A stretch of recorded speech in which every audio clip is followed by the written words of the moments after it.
શ્રી ગણેશાય નમઃ.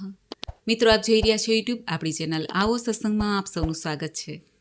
આજે છે પુરુષોત્તમ માસનો 24મો દિવસ. આજે આપણે આ વિડીયોમાં સાંભળશું પુરુષોત્તમ માસ મહાત્મય કથા અધ્યાય 24મો, દીવાનો મહિમા, અને આ દિવસની કથા વાર્તા વણિક શેઠની કથા તથા સંકીર્તન પણ સાંભળીશું.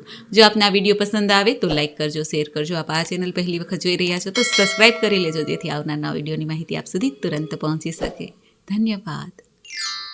વસુદેવ સુતમ દેવમ કંસ ચાણૂરમર્દનમ દેવકી પરમાનંદમ શ્રી કૃષ્ણમ વંદે જગદગુરુ.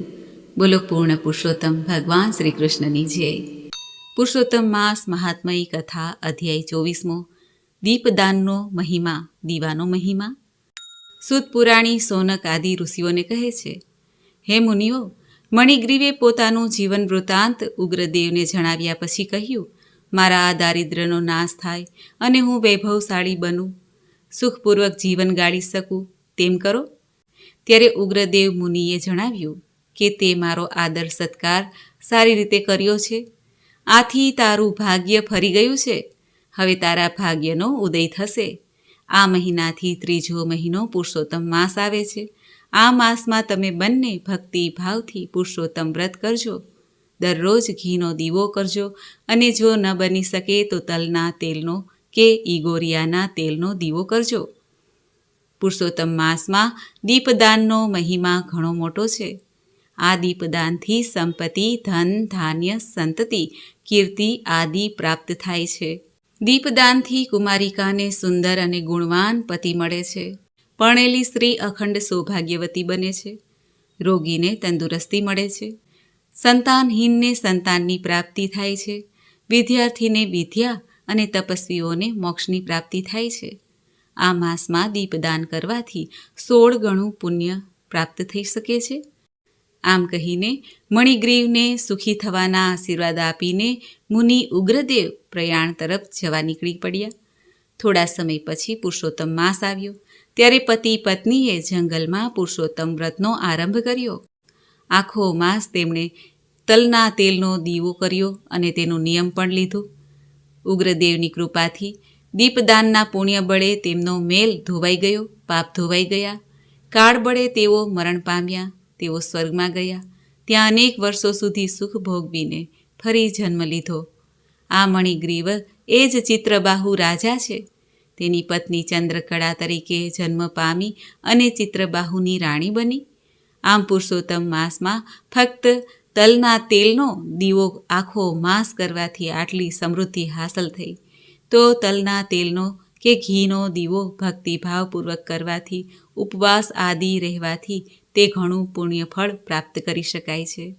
આમ અગસ્ત્ય મુનિએ રાજા ચિત્રબાહુ સમક્ષ તેનું જીવન વૃત્તાંત કહી સંભળાવ્યું, અને ત્યાંથી તેઓએ વિદાય લીધી. શ્રી પુરુષોત્તમ માસ મહાત્મયમાંનો દીવાના દાનનો મહિમા, દીપદાનના મહિમા નામનો 24મો અધ્યાય સંપૂર્ણ. બોલો પુરુષોત્તમ ભગવાનની જય. તો મિત્રો, આપણે સાંભળ્યું પુરુષોત્તમ માસ મહાત્મય કથા 24મો. હવે આજની કથા વાર્તા સાંભળીએ, વણિક શેઠની કથા. બોલો પુરુષોત્તમ ભગવાનની જય. એક ગામમાં બ્રાહ્મણ અને બ્રાહ્મણી રહે. તેમને 7 દીકરાઓ હતા. બ્રાહ્મણ ગરીબ હોવાથી પોતાનું ગુજરાન માંડ કરીને ચલાવતા. ભિક્ષાવૃત્તિ દ્વારા તે પોતાના કુટુંબનો નિર્વાહ કરતા હતા. ભિક્ષાવૃત્તિમાં કોઈ દિવસ વધારે મળે તો ક્યારેક ખાલી જોડી પણ રહે અને ઘેરે આવે. આનાથી ઘરમાં કકળાટ થયા કરતો. એક દિવસ એક પ્રતિભાશાળી સંન્યાસી બ્રાહ્મણને રસ્તામાં મળ્યા.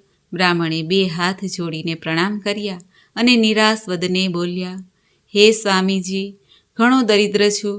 આ દરિદ્રતામાંથી મારો છુટકારો થાય તેવો કોઈ ઉપાય બતાવો તો સારું. આ સાંભળીને સંન્યાસી બોલ્યા, હે ભૂદેવ, તમારે દારિદ્ર ટાળવું હોય તો 2 માસ પછી આવતા અધિક માસ એટલે કે પુરુષોત્તમ માસમાં ભગવાનનું વ્રત અને આરાધના કરો. રોજ સવારે નદીએ જઈને સ્નાન કરો, કાંઠા ગોરમાનું પૂજન કરો અને કથા વાર્તા સાંભળો. યથાશક્તિ દાન કરો. જેટલું બીજાને આપશો તેથી અધિક ગણું તમે પામશો.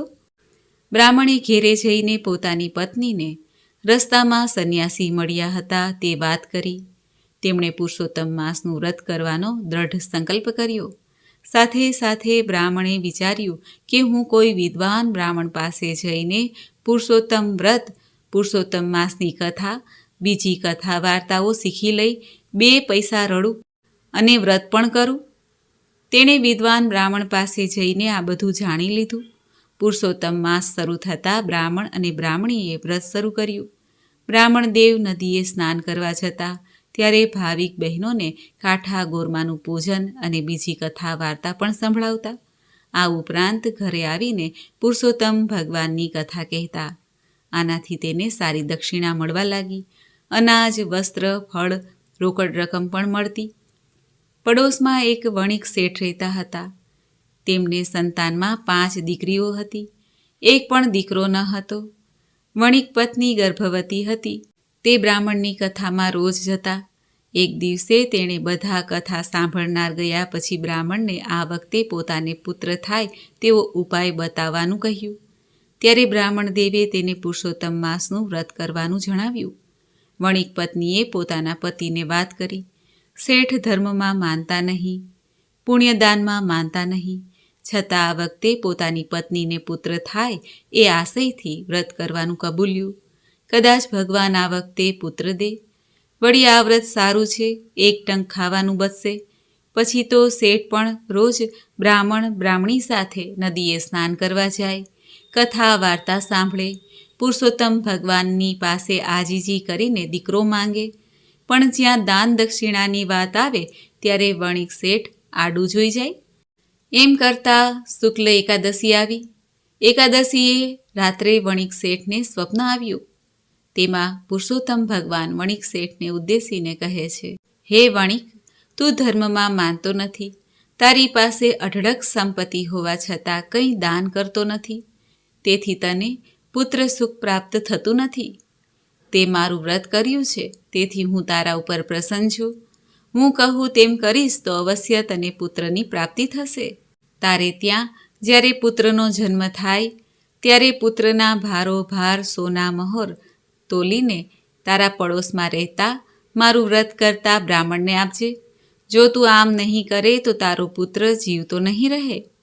પુત્રના વજન જેટલી સોના મહોરો આપવી પડશે. તેથી વણિક શેઠનું મન નારાજ થયું, પણ પુત્ર પ્રાપ્તિ થશે તે જાણીને અતિ આનંદ થયો. પૂનમના દિવસે શેઠાણીએ પૂનમના ચાંદ જેવા દીકરાને જન્મ આપ્યો. શેઠના આનંદનો પાર ન રહ્યો. દાયણે જ્યારે પુત્ર જન્મના સમાચાર આપ્યા કે શેઠે તેને પોતાની આંગળીમાંથી વીંટી કાઢીને ભેટ આપી, પુરુષોત્તમ ભગવાનની પૂજા કરી અને દિલ ખોલીને ગરીબ ગુરબાને દાન આપ્યું. પછી બ્રાહ્મણ અને બ્રાહ્મણીને પણ પોતાને ત્યાં બોલાવીને પુત્રના વજન જેટલી સોના મહોરો દાન કરી. બ્રાહ્મણ દેવનું દારિદ્ર્ય ટળ્યું. આખી જિંદગી બેઠા બેઠા ખાય તેટલું ધન તેને મળ્યું. બ્રાહ્મણ બ્રાહ્મણી અને શેઠ શેઠાણીએ આજીવન પુરુષોત્તમ માસનું વ્રત કરવાનો સંકલ્પ કર્યો. પુરુષોત્તમ કી આસ એક, દૂજી આસ નિરાશ, નદી કિનારે ઘર કરો, કબહુ ન લાગે પ્યાસ.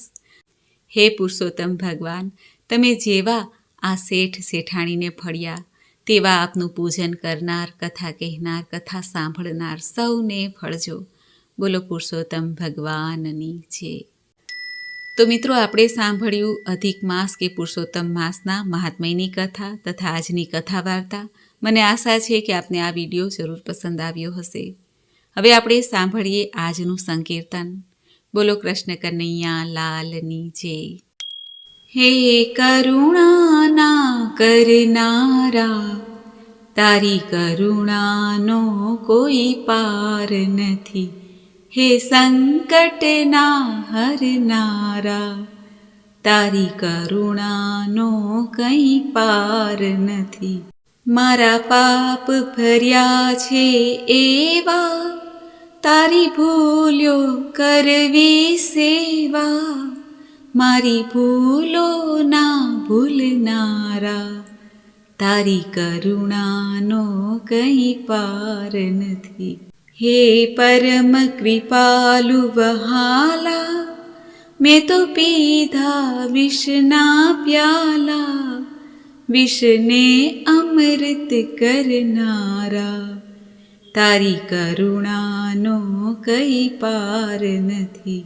હું અંતરમાં થઈ રાજી, ખેલ્યો અવળી બાજી, અવળી સવળી કરનારા, તારી કરુણાનો કઈ પાર નથી. મને જડતો નથી કિનારો, મારો ક્યાંથી આવે આરો, મારા સાચા ખેવનહારા, તારી કરુણાનો કઈ પાર નથી. ભલે છોરું કછોરું થાય, તું તો માવતર કહેવાય, મીઠી છાયાના દેનારા, તારી કરુણાનો કઈ પાર નથી.